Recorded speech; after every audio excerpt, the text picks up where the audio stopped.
Jangan ingat artis dapat 5-star treatment, duduk hotel 5-star. Tidak sama sekali. Shooting kat overseas. Bunyi macam best je kan. Tapi hakikatnya sendiri, you pergi mana-mana dari satu lokasi ke satu lokasi, kalau jaraknya tu setakat berjalan kaki, maka you pikul lah baju you. Jangan lupa subscribe, like and share. Sebenarnya dunia artis ni memang dah menjadi impian sedari kecil lagi. Sekolah tu kita kena fill the form kan. Cikgu tanya apa cita-cita impian. Satu, saya nak jadi pramugari sebab saya suka travel. Dua, saya nak jadi detektif polis. Saya nak jadi polis. Dan yang ketiga, nak jadi anak seni. Alhamdulillah yang ketiga tu dapat dan merangkumi semua tu. Saya dapat travel, ala-ala pramugari, dapat travel sini sana dengan kerja. Kemudian dapat juga memegang watak sebagai polis, walaupun berlakon je, dapatlah juga. Jadi impian saya tercapai sejak daripada kecil. Alhamdulillah berkat restu mak, jadilah saya artis hingga ke hari ini. Best ke jadi artis? Sebenarnya ramai orang yang nak jadi artis, nak jadi pelakon. Best, seronok tengok lakonan kita, muka kita keluar TV. Tapi di sebalik kisah nak berlakon ni, sebenarnya artis ni sendiri, tak kira lah awak grade apa sekalipun, artis senior ke apa ke, layanan tu sama. Contohnya, kalau production sediakan nasi bungkus, maka kita makanlah nasi bungkus apa yang ada. Kalau katakan kita nak makan yang lebih-lebih, beli sendiri. Shooting di tepi jalan, kita ada break sekejap, lunch break sekejap, minum air sekejap. Kita tak ada masa nak lari pergi ke kafe ke mana ke, kerana kita kejar time, kita kena kejar lokasi, kadang-kadang tempat kita sewa. Jadi kalau kita ada masa 20 minit untuk makan, kat situlah kita makan. Katakan kita kat tepi jalan, kadang-kadang kita pacakkan payung. Itu pun kalau ada payung. Kalau tak, kadang-kadang kita tengok artis-artis makan pun bersepah-sepah, duduk je kat mana-mana makan, just untuk nak alas perut je. Jadi bunyi macam glamour, tapi sebenarnya tak seindah yang disangka. Kalau kita katakan kita outstation, kita shooting di mana-mana, kawasan-kawasan kampungan, memang jangan beranganlah kita dapat hotel yang bagus. Walaupun kita di bandar sekalipun, jangan ingat artis dapat 5-star treatment, duduk hotel 5-star. Tidak sama sekali. Production pun mempunyai bajet yang sangat ketat. Mereka akan letak, kalau kita dapat artis ni, dapat hotel dah kira best dah, walaupun hotel 3-star sekalipun. Sebenarnya mereka selalunya akan letakkan kita di homestay, dan di situlah semua orang akan berkumpul. Anda artis ke, anda konti ke, ataupun apa pun, semuanya letak dalam satu homestay, dan artis sendiri berkongsi bilik dengan artis lain, atau if you don't mind, you berkongsilah dengan assistant director ke apa ke, sebab semua orang ada bajet, yang kekangan bajet yang kita kena tolerate. Kecuali artis tu mungkin dia ada bajet dia sendiri, tak apalah, saya nak duduk tempat lain, itu semua kos sendiri. Dan kalau misalnya kata bunyi shooting kat overseas, bunyi macam best je kan. Tapi hakikatnya sendiri, you pergi mana-mana dari satu lokasi ke satu lokasi, kalau jaraknya tu setakat berjalan kaki, maka you pikul lah baju you, pakai dengan luggage you tarik lah ke mana-mana. Kemudian carilah, lepas tu nak tukar baju kan, carilah kat mana-mana. Malaysia sendiri, kadang-kadang kita shooting dekat tepi jalan contohnya, dia tak ada tempat yang dikhususkan khaskan untuk tukar baju. Kadang-kadang ada production akan siapkan satu kemah kecil je, macam macam kemah yang betul-betul tutup tu untuk nak tukar baju.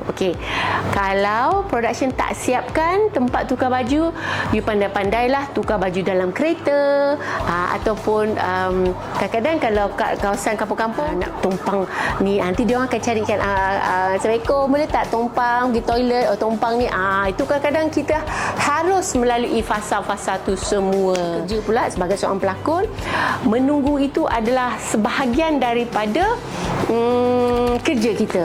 Kadang-kadang kita boleh duduk dekat set itu berjam-jam, lebih pada 6 jam ke apa ke, duduk menunggu sahaja. Kalau kita nak tinggalkan set, takut nanti kena panggil. Kalau kita nak tinggalkan set, takut nanti bila dipanggil mungkin jauh, nanti dah menyusahkan production. Jadi macam-macam. Dan kalau orang pula lambat, kalau ada artis yang lain yang lambat datang, kita kena tunggu lagi. Dan kadang-kadang cuaca pula, kita kena berhutang sin namanya. Hutang sin bermakna kalau syuting tu 5 hari, sebabkan hutang sin cuaca ataupun ada artis yang lambat dan sebagainya, dah jadi 7 hari bayaran yang sama. Sebenarnya bukan mudah ya nak jadi artis, lebih-lebih lagi kalau nak jadi pelakon. Saya nak pesan kepada anda semua, jikalau you all rasa you all ada bakat, baik berlakon ke atau menyanyi ke, pastikan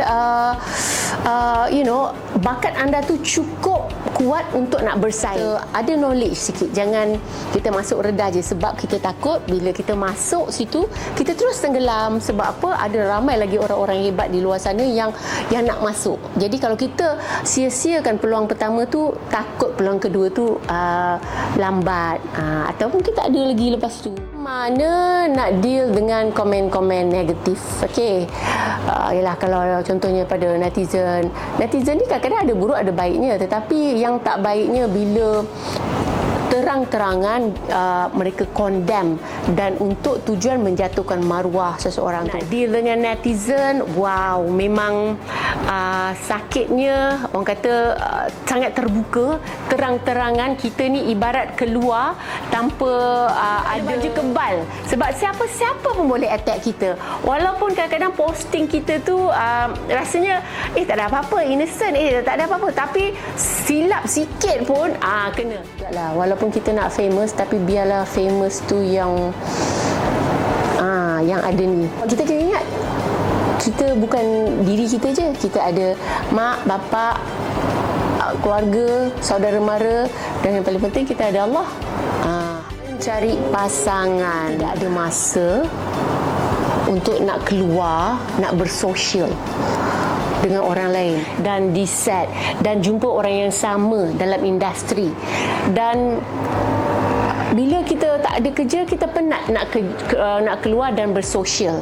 Dan bila orang luar nak jumpa kita pula, expectation mereka tinggi. Jadi kita pun tak jadi diri kita sendiri. Akhirnya kita selalu terjebak dengan orang kata cinta lokasi atau cinta sesama artis. Kadang-kadang orang yang nak berkenalan dengan kita ni, dia kenal kita kerana minat. Kerana artis lah, saya minat dia, saya mengikuti filem dia, saya memang minat lah dia.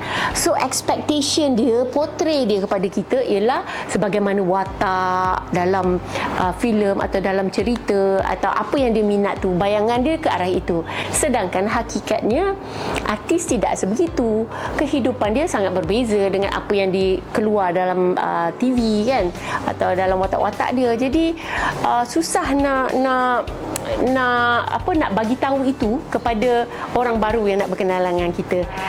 Sebenarnya menjadi seorang artis tidaklah orang kata tiket untuk kita senanglah dapat pasangan, senanglah sikit-sikit whatever lah. Sebenarnya tak semudah tu, sebab expectation orang. Okay, so sikit sebanyak Era pun dah share dengan you all. Jadi masih lagi ke nak jadi artis? Bolehlah fikir-fikirkan. Kepada anda yang rasa tekad dan rasa boleh bawa diri dan boleh memartabatkan juga industri kita, kalau kita masuk dalam industri ni, all the best. Buat yang terbaik, dan kita buat ni mesti ada niat yang baik.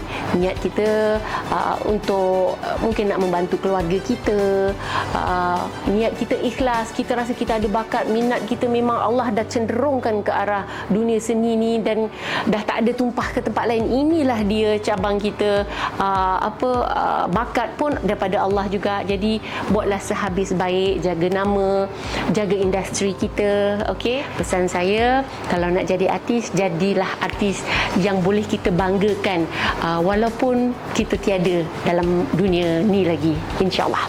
Okay, so all the best.